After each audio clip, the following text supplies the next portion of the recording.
Hello students, welcome to my class. এই ভিডিওতে আমি আলোচনা কৰিম বৃত্ত সম্বন্ধীয় কালি এৰিয়া ৰিলেটেড টু সাৰ্কেলস ইয়াৰ উদাহৰণখিনি। তো বহুত ষ্টুডেন্টছে মোক ৰিকুৱেষ্ট কৰি আছিল ইয়াৰ উদাহৰণ কেটা কৰি দিব লাগে। তো আজিৰ ভিডিওত সেই উদাহৰণ কেটা আমি আলোচনা কৰিম। তো ষ্টুডেন্টস প্ৰথমতে লৈছো 268 পেজত থকা উদাহৰণ 1 প্ৰতি মিটাৰত 24 টকা হাৰত এখন বৃত্তাকাৰ পথাৰৰ বেৰ দিয়া কামত 5280 টকা খৰচ হয়। পথাৰখন প্ৰতি বৰ্গমিটাৰত 0.50 টকা হাৰত হাল বাব লাগে। পথাৰখনৰ হাল বোৱা খৰচ নিৰ্ণয় কৰা। পাই ইকুৱেল 22/7 লোৱা। তো এইখিনি কথা কৈছে। ইয়াতে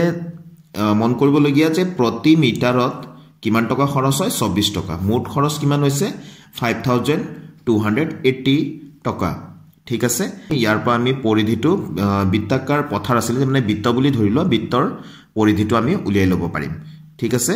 তো বৃত্তৰ পৰিধিটোৰ পৰা আমি কি উলিয়াই ল'ম আমি ব্যাসাৰ্ধটো সেই বৃত্তৰ ব্যাসাৰ্ধটো আমি উলিয়াই ল'ম। তাৰ পিছত ইয়াত এতিয়া হাল বোৱা বুলি ক'লে আমি কোত হাল বাব পথাৰখনৰ যিমান মাটি আছে সিমানত হাল বাব হয়নে। তো তাত বৃত্তাকাৰ পথাৰখনৰ কালি উলিয়াই ল'ব লাগিব অৰ্থাৎ বৃত্তৰ কালি উলিয়াই ল'ব লাগিব। তো বৃত্তৰ কালি উলিওৱাৰ পিছতহে তাত কিমান টকা খৰচ হয় মুঠ হাল বোৱা খৰচ সেইটো আমি উলিয়াব পাৰিম। তো ষ্টুডেন্টস আমি এই ধৰণে স্টাৰ্ট কৰিম। চোৱাচোন বৃত্তাকাৰ পথাৰখনৰ পৰিধি সমান বেৰৰ মুঠ দিশ। কিয় হ'ল কাৰণ বেৰখন চাবা এইটো যদি বৃত্ত আমি লৈছো এইটো পথাৰখন যদি এনেকুৱা হয় বৃত্তাকাৰ আমি বেৰ ক'ত দিওঁ বাউণ্ডাৰীত হয় নে নহয়। এয়া বাউণ্ডাৰী। এই বাউণ্ডাৰী মানে হৈ গ'ল বৃত্তৰ পৰিধি। তো বৃত্তৰ পৰিধি যিমান দীঘল আছে বেৰখনো সিমান দীঘল হ'ব হয়নে। ইমান এনেকৈ আমি বেৰ দি গৈ থাকিম এনেকৈ দীঘল। গতিকে বৃত্তাকাৰ পথাৰখনৰ পৰিধি সমান বেৰৰ মুঠ দিশ। এতিয়া বেৰৰ মুঠ দিশনো আমি কেনেকৈ উলিয়াম এইটোতো আমাক দিয়া নাই। আমাক দিয়া আছে মুঠ খৰচ দিয়া আছে আৰু প্ৰতি মিটাৰত খৰচ দিয়া আছে। তো মুঠ খৰচক আমি প্ৰতি মিটাৰত যিটো খৰচ হয় সেইটোৰে যদি আমি হৰণ কৰি দিওঁ তেনেহ'লে আমি বৃত্তাকাৰ পথাৰখনৰ পৰিধি অৰ্থাৎ বেৰৰ মুঠ দিশ আমি পাই যাম। তো ষ্টুডেন্টস মুঠ খৰচ দিয়া আছিলে 5280 रुपीज আৰু প্ৰতি মিটাৰত খৰচ দিয়া আছিলে 24 रुपीज। তো 24 এৰে আমি ইয়াক যদি আমি কাটি দিওঁ 24 এৰে ইয়াক মানে হৰণ কৰা কাটি দিয়া মানে কি হৰণ কৰি দিয়া তেনেহ'লে আমি পাওঁ 24 2 যা 48 হয়। ইয়াত 52 আছিলে তাৰ মানে 52 ৰ পৰা 4 বাচিব 4 আৰু ইফালে 8 48 হ'ল 24 2 যা এগেইন 48 হ'ল আৰু 24 0 যা 0 অৰ্থাৎ 220 মিটাৰ পাম আমি। ঠিক আছে এম বুলি দিছো মই। এয়া তোমালোকে ভালকে ক্যালকুলেশনটো নিজে কৰিবলৈ চেষ্টা কৰিবা। তোমালোকে হৰণ কৰিবা 5280 24 দি তোমালোকে 220 পাবা। অৰ্থাৎ পথাৰখনৰ মুঠ পৰিধি বা বেৰৰ মুঠ দিশ আমি কিমান পালো 220 মিটাৰ 220 মিটাৰ। তো এতিয়া ষ্টুডেন্ট চাবা পথাৰখনৰ বৃত্তাকাৰ পথাৰখনৰ পৰিধি অৰ্থাৎ বৃত্তৰ পৰিধি মানে আমি ফৰ্মুলা মতে জানো 2 পাই r হয়নে। তো ইয়াৰ মান কিমান ওলাইছে 220 মিটাৰ। ঠিক আছে। তো পাইৰ মান আমাক ল'ব দিছে। এতিয়া ইয়াত আমি r মানে ব্যাসাৰ্ধ ইয়াত আমি লিখি দিব পাৰো r হ'ল ব্যাসাৰ্ধ অৰ্থাৎ বৃত্তৰ ব্যাসাৰ্ধ। পথাৰখন যেহেতু বৃত্তাকাৰ গতিকে বৃত্ত বুলি আমি ধৰিম r হ'ল ব্যাসাৰ্ধ। তো 2 ইনটু পাই মানে আমি লিখিম 22/7 ইনটু r। ইয়াৰ পৰা আমি ব্যাসাৰ্ধটো নিৰ্ণয় কৰিম তেতিয়াহে আমি কালি উলিয়াব পাৰিম। তো 220 ইফালে আছে। তো এতিয়া r ৰ মান যেহেতু উলিয়াব লাগে তো r লিখিম। ঠিক আছে। যেটো ইফালে 220 আগৰ পৰাই আছে যেটো তলত আছে হৰত আছে সাইড চেঞ্জ হলে ই লবত যাব আৰু যিকেটা গোটা সংখ্যা বা লবত থকাখিনি ক্ৰস মাল্টিপ্লিকেশন অৰ্থাৎ বজ্ৰ গুণন হিচাপে কত আহিব হৰত আহিব। ইয়াত 2 আৰু 22 আহিলে। ঠিক আছে। তো 22 ৰে 220ক কেবাৰ যাব 22 1 যা 22 আৰু এটো 0 টো আছে। তো 2 ৰে আকৌ 10ক কাটিম 2 5 যা 10 অৰ্থাৎ 5 বাৰ গল 5 7 গুণ 35। তো আমি ব্যাসাৰ্ধ পাই গলো কিমান 35 মিটাৰ আছিল। তো মিটাৰ দিম। ঠিক আছে। আৰ মানে হৈ গল ব্যাসাৰ্ধ। তো এতিয়া আমি সাবা এতিয়া এটো যদি বৃত্তাকাৰ পথাৰখন হয় হাল কোত বাব সাইডে সাইডে বাব নে গুটে পথাৰখিনিত যিমান মাটি আছে গুটেখিনিত হাল বাব হয়নে। তো গুটেখিনিত হাল বাব মানে এটো কি উলাব লাগিব গুটে পথাৰখন যিমান আছে সিমান বুলি ক'লে এটো পথাৰখনৰ কালি উলিয়াব লাগিব। পথাৰখন কেনেকুৱা বৃত্তাকাৰ তাৰ মানে বৃত্তৰ কালি উলিয়াব লাগিব। তো বৃত্তাকাৰ পথাৰৰ কালি পাই r স্কয়াৰ মানে বৃত্তৰ কালি পাই r স্কয়াৰ। তো পাই মানে 22/7 এগেইন আৰু r ৰ মান কিমান পাইছো আমি 35 পাইছো। তো আমি লিখিম 35 স্কয়াৰ আছে কাৰণে দুবাৰ লিখিম 35 ইনটু 35। তো 7 5 যা 35 এতিয়া 22 5 আৰু 35 একেটা আমি পূৰণ কৰিম আমি পাম 3850 ইমান মিটাৰ স্কয়াৰ ঠিক আছে মিটাৰ স্কয়াৰ মানে বৰ্গ মিটাৰ তো কালি হলে মিটাৰ স্কয়াৰ লিখিম আকৌ স্টুডেন্টস আমাক দিয়া আছিলে হেকানে আকৌ বুলি লিখিছো 1 মিটাৰ স্কয়াৰত হাল বোৱা খৰচ তো 1 মিটাৰ স্কয়াৰত হাল বোৱা খৰচ মানে প্ৰশ্ন দিয়া আছে চাবা তোমালোকে প্ৰতি বৰ্গ মিটাৰত হাল বোৱা খৰচ প্ৰতি মানে 1 আকৌ বৰ্গ মিটাৰ মানে মিটাৰ স্কয়াৰ তো 1 মিটাৰ স্কয়াৰত হাল বোৱা খৰচ 0.50 টকা দিয়া আছে তো আমাক লাগে পথাৰখনৰ কালি কিমান পালো 3850 গতিকে আমি লিখিম 3850 মিটাৰ স্কয়াৰত হাল বোৱা খৰচ কিমান হ'ব তেনেহলে ইয়াৰ লগত আমি পূৰণ কৰিম হয়নে 0.50 টকা আছিল তাৰ লগত 3850 পূৰণ কৰিলে যিমান হ'ব হিমান টকা আমি পাম তো পূৰণ কৰিলে আমি কিমান পাম 1925.00 টকা তো দশমিকৰ পিছত শূন্যকেটা নিদিলেও হ'ব 1925 টকা এটো লিখিলে হ'ব এটো লিখিলেও হ'ব ঠিক আছে তো এটো আছিল উদাহৰণ 1 ৰ গুটেখিনি সলিউশন তো নিশ্চয় তোমালোকে বুজিছা আমি নেক্সট কোৱেশ্চন লৈ যাও এবাৰ আমি 271 পেজত থকা উদাহৰণ 2 টো লৈছো একেবাৰে সহজ কোৱেশ্চন চোৱা 4 সেমি ব্যাসাৰ্ধযুক্ত আৰু 30 ডিগ্ৰী কোণৰ এটা বৃত্তকলাটোৰ কালি নিৰ্ণয় কৰা লগতে অনুৰূপ মুখ্য বৃত্তকলাটোৰ কালি নিৰ্ণয় কৰা ব্যৱহাৰ কৰা পাই ইকুৱেল টু 3.14 তো পাইৰ মান 3.14 লব দিছে তো স্টুডেন্টস আমাক দিয়া আছে ব্যাসাৰ্ধ আৰ 4 সেমি বৃত্তকলাৰ কোণ থিটা 30 ডিগ্ৰী দিয়া আছে ঠিক আছে তাৰ মানে এনেকুৱা এটা বৃত্তকলা আছে এটো এখিনি বৃত্তকলা নহয় জানো তো জিটোৱে এটো কেন্দ্ৰটোৰ নাম O লৈছো বৃত্তটোৰ কেন্দ্ৰ জিটোৱে ইয়াতে 30 ডিগ্ৰী কোণ কৰি আছে তো 30 ডিগ্ৰী কোণ কৰি থকা এই বৃত্তকলাটোৰ কালি এটো হৈ গল গৌণ বৃত্তকলা আৰু এই ডাঙৰখিনি হৈ গল মুখ্য বৃত্তকলা তো আমি গৌণ বৃত্তকলাৰ কালিটো নিৰ্ণয় কৰিব লাগে লগতে মুখ্য বৃত্তকলাৰ কালিটো আমি নিৰ্ণয় কৰিব লাগে ঠিক আছে ইয়াৰ যদি আমি নাম দি লও ইয়াতে আমি নাম দিব পাৰো a এখিনিত b ইয়াত এটা পয়েন্ট এটা লৈ লও p বুলি ঠিক আছে তো মই ইয়াত লিখি ললো গৌণ বৃত্তকলা OAPB ৰ কালি OAPB কালি তো বৃত্তকলাৰ কালিৰ ফৰ্মুলাটো আমি জানিব লাগিব স্টুডেন্টস মনত ৰাখিবা θ/360 এটো ডিগ্ৰী ইনটু পাই r স্কয়াৰ ঠিক আছে বা পাই r স্কয়াৰ θ/360 বুলি লিখিলে হ'ল তো থিটাৰ মানটো আমি আমাক ইয়াত দিয়া আছে 30 ডিগ্ৰী তো তলত 360 ডিগ্ৰী আছে ইনটু পাইৰ মান কিমান লব দিছে 3.14 লব দিছিলে তো 3.14 পাতি দিলো পাই ঠাইত r মানে হৈ গল এই বৃত্তটোৰ ব্যাসাৰ্ধ 4 সেমি কৈ আছিল নহয় জানো তো ইয়াতে লিখিছোৱে তো স্কয়াৰ আছে কাৰণে দুবাৰ লিখিম 4 * 4 ঠিক আছে তো এই 00 কাটিলো 3 ৰে 36 ক 12 টাইমস যাব 3 12 গুণ 36 এতে এই 4 ৰে ইয়া কাটিলো 4 3 গুণ 12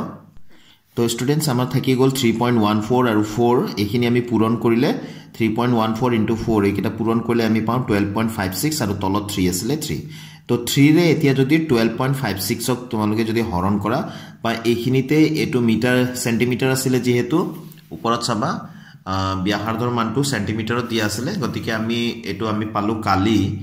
কালি যদি পাইছো আমি ইয়াতে কি দিব লাগিব সেন্টিমিটাৰ থাকিলে সেন্টিমিটাৰ স্কয়াৰ এইখিনি লকে লিখিলেও তোমালোকে নম্বৰ পাবা আমি হৰণ কৰি দিব পাৰিলে বেছি ভাল তো ইয়াতে আমি 12.56 ক আমি যদি হৰণ কৰো মই এক্সট্ৰা কৰি দিছো ইয়াতে 3 ৰে তো 3 4 * 12 তো 5 টো নম্বৰ আগতে দশমিকটো ওপৰত উঠাই লম 5 আহিলে 3 1 * 3 এতে 2 আহিলে তাৰপিছত আছে 6 আছে তো 3 8 যা আমি কিমান পাও 24 ঠিক আছে তাৰপিছত ইয়াৰ পৰা আমি 6 ৰ পৰা 4 গলে 2 হ'ব ইয়াৰ দশমিক আছে কাৰণে 0 পাম 3 6 * 18 3 6 * 18 আকৌ 2 আহিলে এনেকৈ আহি গৈ থাকিব দশমিকৰ পিছত আমি দুটা লম তো ইয়াত আমি পালো 4.19 লিখিছো সোৱা এতে 8 সেন্টিমিটাৰ স্কয়াৰ লিখিলো ও 9 কিয় লিখিলো দশমিকৰ পিছত যদি মই দুটা অংক ব্যৱহাৰ কৰিম তেনহলে তাৰ পিছৰটো আমি সাম এটো 5 বা তাতকৈ যদি বেছি আছে তেনহলে ইয়াক আমি 1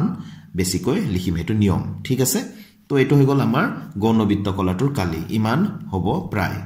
প্ৰায় একানে লিখিছো কাৰণ এফালে হৰণটো শেষ হোৱা নাই ইয়াৰ পিছত আৰু গৈয়ে থাকিব হৰণটো হয়নে আকৌ স্টুডেন্টস আমাক উলিয়াব দিছে অনুৰূপ মুখ্য বৃত্তকলাৰ কালি অনুৰূপ মুখ্য বৃত্তকলাৰ কালি মানে য'ত নেকি গৌণ বৃত্তকলাটোৰ কালি উলিয়াব দিছিলে এই গৌণ বৃত্তকলাটোৰ কালি আমি উলিয়াই দিলো 4.19 পালো এতিয়া গতিকে ইয়াৰ মুখ্য বৃত্তকলাটোৰ কালি উলিয়াব লাগে তো এইখিনি যদি গৌণ বৃত্তকলা হয় তো এইখিনি হৈ গ'ল মুখ্য বৃত্তকলা এই ডাঙৰটো হৈ গ'ল মুখ্য বৃত্তকলা তো সম্পূৰ্ণ বৃত্তৰ পৰা আমি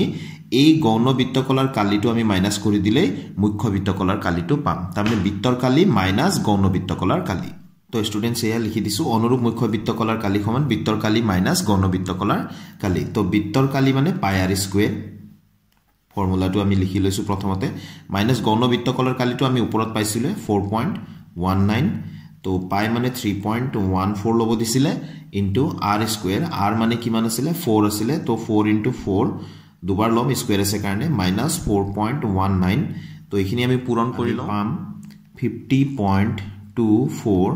minus 4.19 এতে এটোৰ পৰা এটো মাইনাস কৰি চাবা তোমালোকে পাবা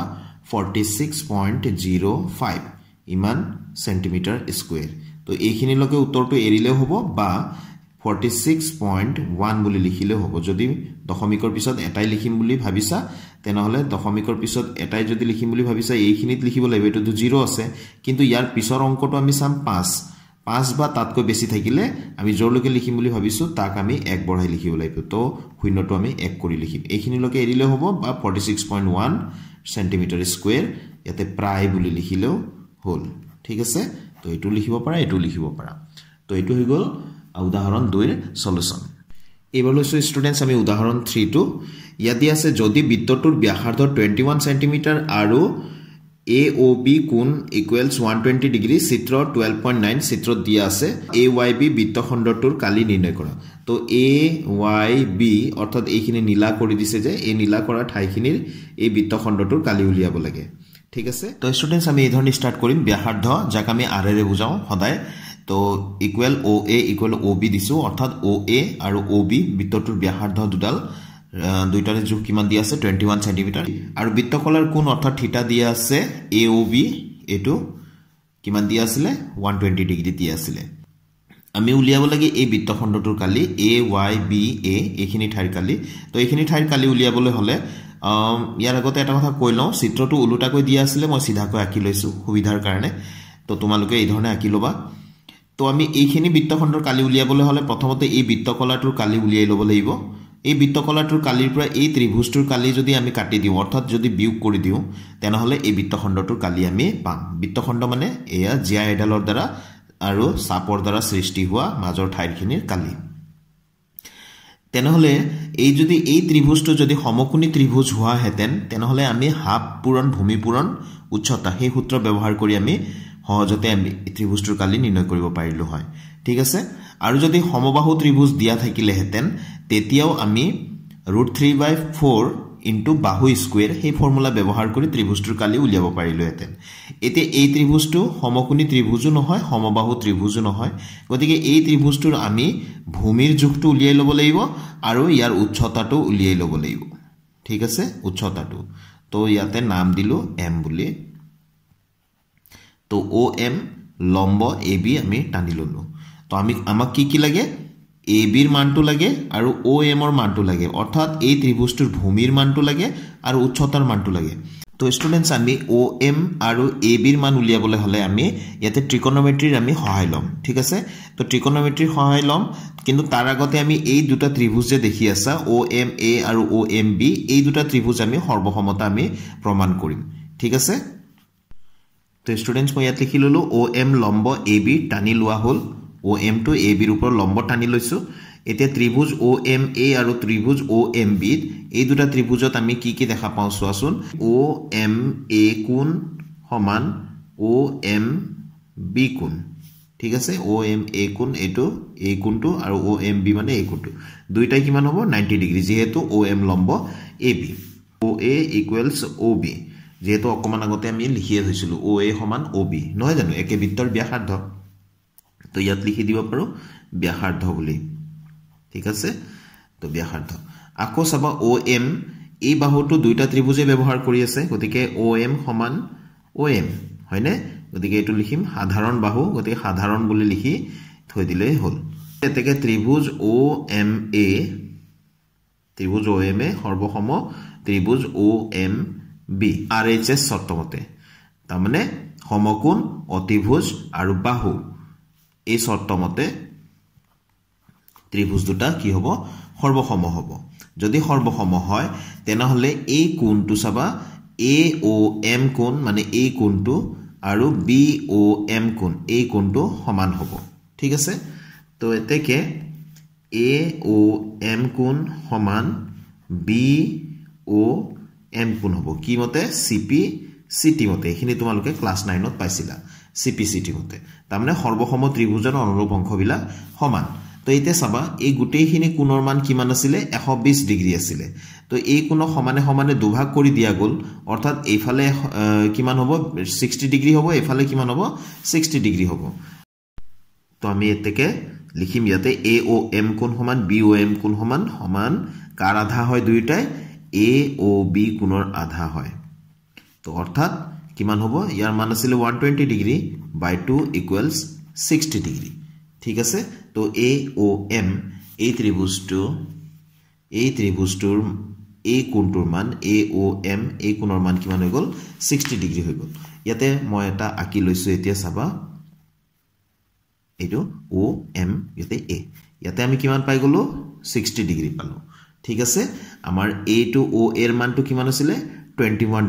সেন্টিমিটাৰ আছিল তো এতিয়া ভালকৈ লক্ষ্য কৰিবা এটো এটা সমকোণী ত্ৰিভুজ এতিয়া আমি AM আৰু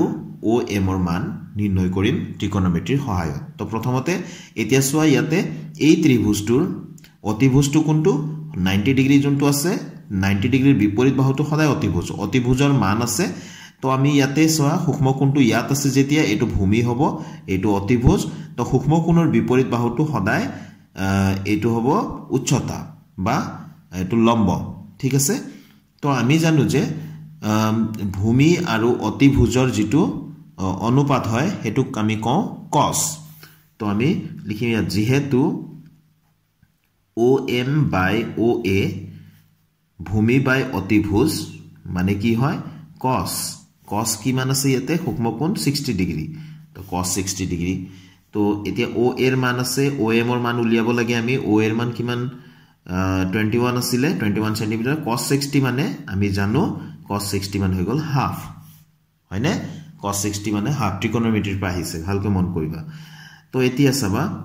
এটো কি লিখিলো ভূমি বাই অতিভুজ এটো আছিল ভূমি এটো আছে অতিভুজ ঠিক আছে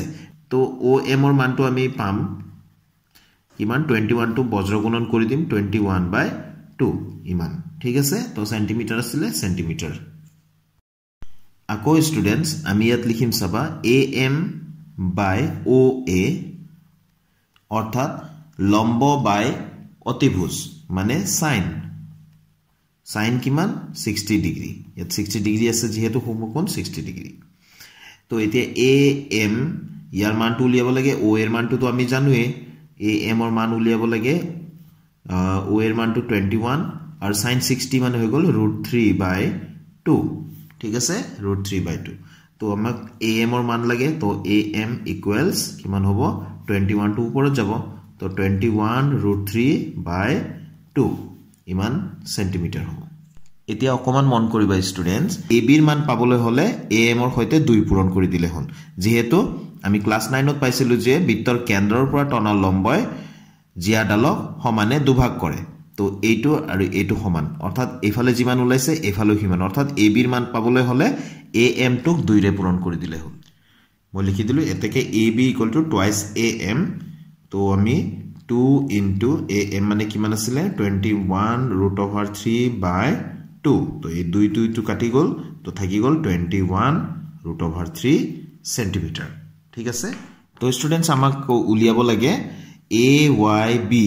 এইখিনি বৃত্তখণ্ডৰ কালি তো এই বৃত্তখণ্ডটোৰ কালি কেনেকৈ পাম আগতেও কৈছিলো প্ৰথমতে মই যে AOAYB এই বৃত্তকলাটোৰ কালিৰ পৰা আমি এই ত্ৰিভুজটোৰ কালি OAB ত্ৰিভুজৰ কালি আমি মাইনাস কৰিব লাগিব তো মই ইয়াত লিখি দিছো সোৱা এতেকে AYB বৃত্তখণ্ডৰ কালি OAYB বৃত্তকলাৰ কালি মাইনাস ত্ৰিভুজ OAB ৰ কালি তো স্টুডেন্টস মই লিখি দিছো সোৱা বৃত্তকলাৰ কালিৰ ফৰ্মুলাটো হৈ গল থিটা πr² / 360 আৰু ত্ৰিভুজ OAB ৰ কালিটো হৈ গল হাফ পূৰণ ভূমি পূৰণ উচ্চতা ভূমি আছিলে AB উচ্চতা আছিলে OM হয়নে তো এটো মাইনাস কৰিম গতিকে মাইনাস তো থিটাৰ মানটো একেবাৰে প্ৰথমতে লিখা হৈছে 120 ডিগ্ৰী হয়নে আৰু পাইৰ মানটো ইয়াতে আমি লিখিম তো এনেকে 22/7 লিখিলো r মানে হৈ গল ব্যাসাৰ্ধ দিয়া আছে 21 ইনটু স্কয়াৰ আছে কাৰণে দুবাৰ লিখিম এটো পূৰণটো একানে দি থৈছো কাৰণ 360 আগৰ পাই আছিল আমি তাক এনেকৈ লিখিবই লাগিব ঠিক আছে মাইনাস তো স্টুডেন্টস ইয়াত লিখি দিলো হাফ ইনটু AB ৰ মান 21√3 ইনটু OM ৰ মান পাইছিলো 21/2 এখিনি আগতে পাইছিলো হয়নে তো এতিয়া ইয়াতে আমি এইটোৰে আমি কাটিব পাৰো ইয়াক 3 বাৰ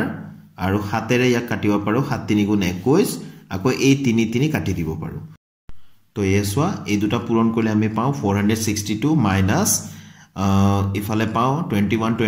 পূৰণ কৰিলে 441 আৰু √3 টো আছে তলে তলে 2 2 আছে 2 2 পূৰণ কৰিলে আমি পাও 4 তো এইখিনিয়ে এতে √3 ৰ মান যদি দিয়া থাকে কেতিয়াবা প্ৰশ্নত √3 ৰ মান দিয়া থাকে তো দিয়া থাকিলে ইয়াতে পূৰণ কৰি দিব লাগিব 1.73 হয় √3 ৰ মান ইয়াত দিয়া নাই যেহেতু আমি একো কৰিব নালাগে ইয়াত আমি খুব বেছি ইমান এইখিনিতে আমি সেন্টিমিটাৰ আছিলে সেন্টিমিটাৰ স্কয়াৰ এইখিনিতে এৰিব পাৰো বা নহলে স্টুডেন্টস আমি এইখিনিৰ পৰা এইটো স্টেপৰ পৰা তোমালোকে এইটো কৰিব পাৰা এইখিনিৰ পৰা আমি এনেকৈ কৰিব পাৰো এইখিনিতো এৰিব পাৰো নহলে এইটো স্টেপৰ পৰা আমি পূৰণ নকৰাকৈ আমি কি আছে ইয়াতে 22 * 21 থাকিলে মাইনাস এফালে তলে তলে কিমান আছে 2 2 4 কৰি দিলো আৰু ওপৰত 21 ইনটু এফালে আকৌ আৰু 21 আছে আৰু √3 হয়নে তো ইয়াতো 21 আছে ইয়াতো 21 আছে ঠিক আছে তো আমি 21 টো কমন আনিব পাৰোৱে আৰু এই হৰত থকাটো আমি সদায় কমন লৈ আনো ঠিক আছে হৰত থকাটো কমন লৈ আনো কিন্তু এটা কথা চাবা ইয়াত কিন্তু হৰত নাই ইয়াত যেহেতু হৰত 4 টো নাছিলে গতিকে 21 টো কমন আনিলো ঠিকই তো বাকি থাকি গল 22 ৰ হৈতে এই 4 টো কিন্তু পূৰণ কৰি দিব লাগিব তো 88 হ'ব মাইনাস 21 আৰু √3 এটা থাকিল ঠিক আছে তো এটো হৈ যাব আমাৰ উত্তৰ তো এটো কৰিব পাৰা বা এইখিনি কৰিও এৰি দিব পাৰা তো স্টুডেন্টস এইখিনি আছিল 12 চ্যাপ্টাৰৰ গুটেখিনি উদাহৰণ তো আশা কৰো তোমালোকে আজি কৰি দিয়াখিনি তোমালোকে নিশ্চয় বুজি পাইছা ভেৰি ইম্পৰ্টেন্ট হয় তোমালোকে ভালকৈ প্ৰেক্টিস কৰিবা তো আজিলৈ আহো নেক্সট ভিডিওত আকৌ লগ পাম নতুন কোৱেশ্চনৰ সলিউশনৰ সৈতে thank you students keep watching my channel